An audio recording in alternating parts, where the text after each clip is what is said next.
My name is Josh with Motivated RV, here to show you a recent project that we have just completed. This is a 40-foot Vagabond, early 50s. This is a bar concept that we're doing for a customer. I can take you around and show you a little bit of what we got going on. Now, originally there was no floor in this. It was just the framework itself. The frame had to get beefed up with some steel. Then we put in a new subfloor and built out the walls using metal and wood. Combining the two gives it a nice textured look to it. Customers said they wanted service windows as big as we could get them, so we took up this space for one serving area. This is going to be for one bar station. Out here, this is two separate bar stations.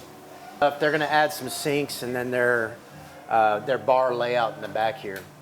But typically when we do these, we usually do like a fold-up system, but they wanted this to be a permanent structure. So there was a challenge in figuring out the windows and how that was going to shut and how that was actually going to stay sealed. So that closes in tight. Got some sides here. The top part is sealed off. And then there's a door sweep underneath here that seals to the bar top itself. We got a little bit of trim work to do around the doors. More or less kind of what you see here, like an aluminum finish trim work. We got some painting he's finishing up over here.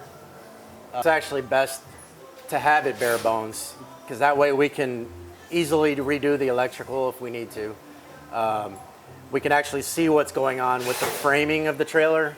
A lot of times when these things come in, they've got the subfloor and the existing walls, so you can't always see exactly what's going on with the framing.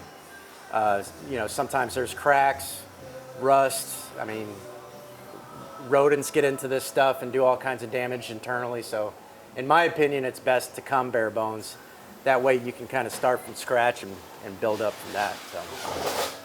So what all